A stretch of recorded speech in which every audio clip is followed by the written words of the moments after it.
Here is every stage of self-improvement explained. The first stage is the doomer era. At this stage, you basically haven't started self-improvement. You do virtually nothing healthy. Your life revolves around short-term pleasure seeking. And maybe that wouldn't be so bad if you were enjoying yourself. But for most people living the drifter lifestyle, they don't like themselves. They don't want to be stuck in that situation. They're just sedating themselves with pleasure, hoping that one day they will have a different brain, hoping that one day they will feel differently. They'll kind of have an aha moment that will propel them out of that degeneracy. But the problem is when you do degenerate things, your subconscious tells you that you are a degenerate. And when you believe that you're a degenerate, your confidence in yourself and your ability to work yourself out of it decreases. It's a total catch-22, entirely fueled by a feeling of self-loathing. Stage 2 is the effort stage. This is where the sedation starts to wear off, and there's a little bit of a clearance in the fog. Stage 2 is basically the point where people say, yeah, I've had enough. Life at the bottom sucks a little bit too much. F it. I'm just gonna start changing things in my immediate vicinity. So they do all the dishes. They put on their running shoes and go for a run. They escape their house. They're not thinking. They flipped a switch in their brain and they say, I don't really care if I have a plan or not. I'm tired of thinking that I need one. I'm tired of my excuses. I'm tired of the life that I've been living. And out of pure frustration, they start to make some progress. They start to do things that are good for them and stop doing things that are bad for them. In fact, they're so strict with it purely because they're disgusted by anything that's bad for them. This stage usually lasts like a day. Then you go to sleep. You wake up in the morning and you're triggered by all of the things that you didn't change. You slip back into old habits. This is what happens to people in stage 2 almost all the time. They just go back to stage 1. But stage 2 can and often does lead to stage 3. And stage 3 is the yo-yo era. The yo-yo era happens when you had a little bit of foresight back in stage 2. You had a glimpse of a vision, a glimpse of a goal that you wanted to aspire to. In your 24 hours of productivity, you actually took steps to remove environmental triggers, which kind of set the stage for a new era. You start chaining days together where you're doing what's good for you, and you notice that it actually starts to feel good. You prefer the feeling of being who you are when you're living a healthier lifestyle, and you start to quite like that experience, right? You're starting to go to the gym every day, and you're saying, damn, I'm getting swole. I have more energy. My skin looks healthier. I'm drinking water instead of pop. I'm not playing my Xbox at all. And you're just hoping that this streak lasts as long as it needs to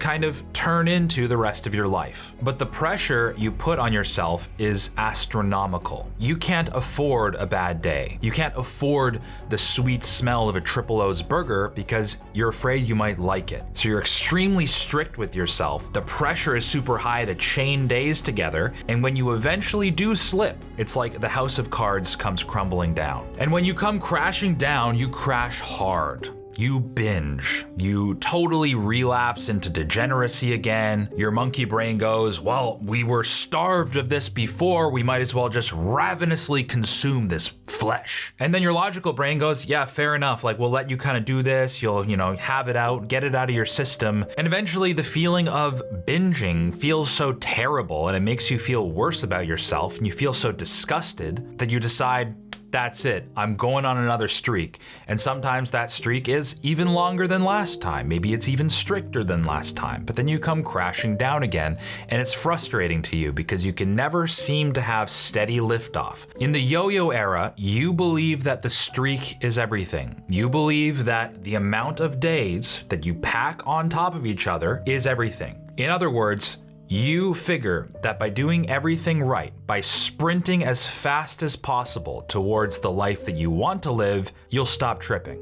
The fourth stage of self-improvement is the optimization era. The optimization era is where you start to become a little introspective. You start to get frustrated that you're yo-yoing in life so much, and clearly white-knuckle tactics aren't doing it for you. This is where people start to go inwards. They start doing inner work. Maybe they go to therapy. Maybe they start watching David Goggins videos, watching podcasts. Maybe they're watching this video right now. They're trying to educate themselves on their inner systems, their motivation cycles, to try to figure out how the heck do I stop yo-yoing between degeneracy and self-improvement? How do I just enter into my new life where I don't have to worry about the frustration and the effort and the teeth pulling it takes to be a good person? And by educating yourself, things start to be a little bit easier. Maybe you're learning things like, positive affirmations. Maybe you're learning that, if I identify as a healthy person, I will be a healthy person. Maybe you watched Andrew Huberman and you eat fish oils now. And this helps you move through life in a more lubricated way. You started chipping away at your drop shipping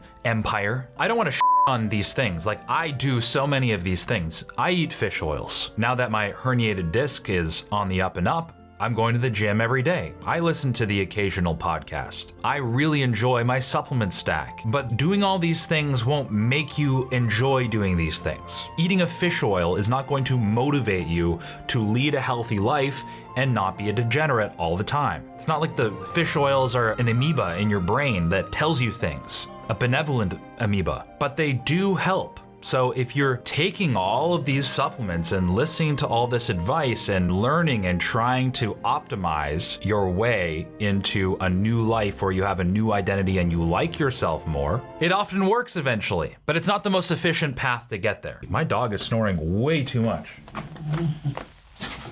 Stop that. Are you kidding?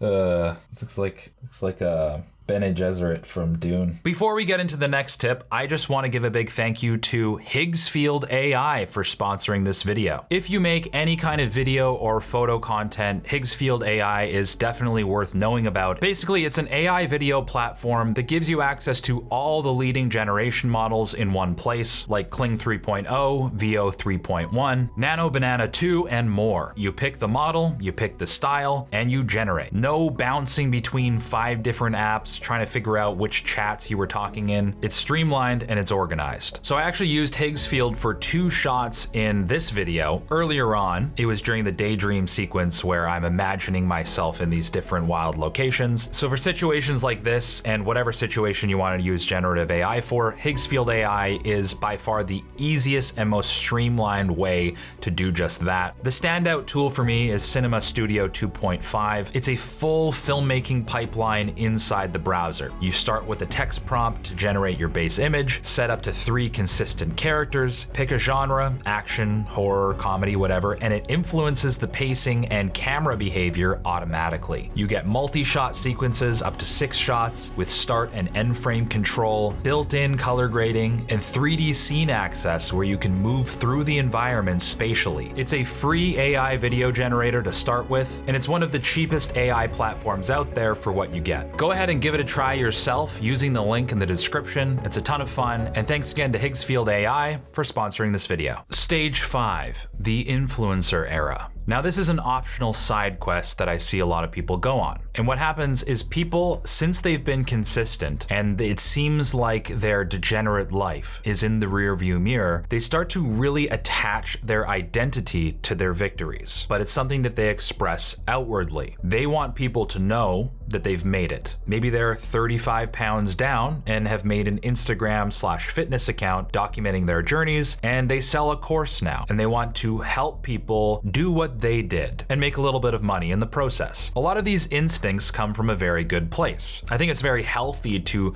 bring people along to your journey, to show them what you did and how they can do the exact same thing. But the drive to do this wasn't purely out of benevolence. It was also out of existential security. They hoped that by outwardly expressing to the world that they are a successful person, they might also convince themselves in the process. They're still trying to achieve this existence where pain doesn't happen anymore. There's no such thing as toil. I don't know where this idea necessarily comes from, but it's a fairly modern idea. It's definitely not Stoicism, it's not Christianity. It's almost like a pseudo-Epicureanism, but people seem to think that they can get to a place where they no longer have to experience their own shadow, where they don't have bad days, where they don't have weeks or months where they feel like They want to be seen as somebody who has their together through and through 100% of the time, and they are superior. But the fundamental problem with this is that it's utterly exhausting. it's not real. It's not an accurate reflection of who you are and what you're for. Instagram culture sells you on this idea that this type of person exists because you visit their Instagram profile, which is a carefully curated highlight reel of absolutely crushing it, just a superior lifestyle in every single way compared to yours. And you're trying desperately to get there. So you make an Instagram account trying to prove that you're there, even just a little bit. Then you're dependent on other people telling you that you're worth something in order to feel like you are. You're definitely not that degenerate that you were. You're not the person who likes the taste of French fries. You're beyond that. That's pathetic. And you feel offended and you get threatened when people don't really care, or they show indifference, or they don't like you. It's a desperate, frivolous existence, which often leads people to stage 6, the recalibration. If you're lucky, you get to the recalibration era, and often it feels like a failure. So the recalibration stage is where you get so exhausted and burnt out by trying to maintain appearances, maintain this outward expression of perfection, that you kind of just find yourself cheating a bit. You kind of just start doing what you want, right? If you want to eat a burger, you go buy a burger and you eat it. If you want to play some video games with your brothers, you do it because you find it fun. And then you also go to the gym because you've learned to like that as well. For the very first time, you are doing both unhealthy and healthy things, but it feels different. You're noticing that when you do an unhealthy thing that's not particularly good for you, you didn't want to do it too much because you're like, no, it actually doesn't really feel that good. And you find yourself doing healthy things because you want to do that. It's because you've learned on your journey to step 6 that this thing feels good and it feels good to feel good. And you're not doing it because you feel like you have to, because you have to prove to yourself that you're not a degenerate anymore. You've learned through your self-improvement journey that, it feels good to feel good. And if you do too much of a bad thing, it doesn't feel so good. This is the stage where everything starts to make sense. It's a stage where very few people actually get to. Sometimes they do get to it and it comes later in life, in their 50s, in their 60s, where they're like, I do what I want to do. I don't really care what other people think. I don't care about external markers of success. I do what I want because I think it's fun and I want to lead this kind of life. I'm being who I want to be, which flows naturally into the final stage, which is the real stage. The real stage is where your ego starts to melt away. You start opening up to the people around you. You start having a lightness to your actions and your thoughts. You're not as afraid of what people might think about what you say. You just say what you mean and you mean what you say. You don't really care about how you're coming across. There's less calculation. You've stopped running and sprinting away from your flaws, and you're not embracing your flaws either. You're just aware of them and you're working with what you got. This is the stage where you realize that we're all just a bit degenerate. So the best you can do is generate a positive vision as to where you want to go and what you want to do and who you want to be, and realize that that's what you want. You're aware you're never going to hit that perfection, and there's no pressure to. You just know there's a direction, and every step in that direction feels good. It generates its own motivation, right? Does that make sense? Like, I always bring it back to the gym, right? Because it's always the easiest example. It's a powerful motivator to hate how you look in the mirror. This is often the very fuel you need to get started, to just run in the opposite direction. But that's not the energy that gets most people to stay in the gym for the rest of their life. The energy is simply, I like how I feel when I go to the gym. There's no grand mystery. There's no hatred. There's no self-loathing. You're just simply doing what you want. And I feel like that's what it comes down to on how to stop doing things that are bad for you. You know, how to lead a healthier life is all of your failures, all of your yo-yoing is data, right? And if you start treating it more like data, maybe you'll learn something. You don't have to hate yourself, or you don't have to do anything, right? You have free will. You can do whatever you want. But if you want to change, there's probably an internal reason why you want to change. Probably because it doesn't really feel good to do bad things. And I feel like a lot of our parents had this mindset. Like when you were a kid, you couldn't believe why your dad didn't want a 4th Oreo or a 5th Oreo. You're like, it's an Oreo. Like, what's wrong with you? And he'll just say, no, I'm okay. That's my dad anyways. And as a kid, I'd be like, it's an Oreo. But if you're properly matured and you're an adult, you start realizing that, oh, when I eat 13 Oreos, I don't feel so good. I prefer how I feel when I don't do that. Because you realize whatever pain is there in that decision goes away pretty much immediately. And then you're just vibing at a higher frequency where you like being who you are more. A lot of people freak out when they really don't need to. They can just be sitting there, chilling, having a great day, and then they get an urge to do something that they view as degenerate. And they immediately freak out. They say, oh, see? I knew it. I knew you were still a degenerate. But it's like, just calm down. Calm down. You don't need to form any kind of crazy conspiracy on yourself. Just take a deep breath and just say, I've been expecting this. This is the energy of the realist, the final stage of self-improvement. You saw it coming.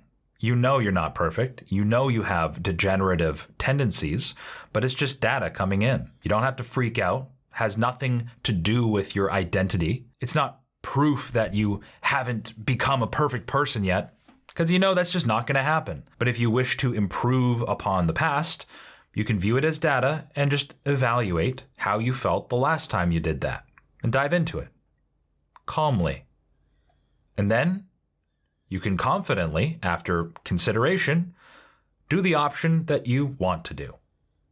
If you enjoyed watching this video, I would really appreciate it if you hit the like button, because when you hit the like button, the algorithm blesses me and it shoves my bald head into other people's homepages, helping them out and also helping me out. So it's just a win-win for everybody involved. If you're lurking here, consider subscribing. As usual, thank you so much for watching, and we'll catch you in the next video.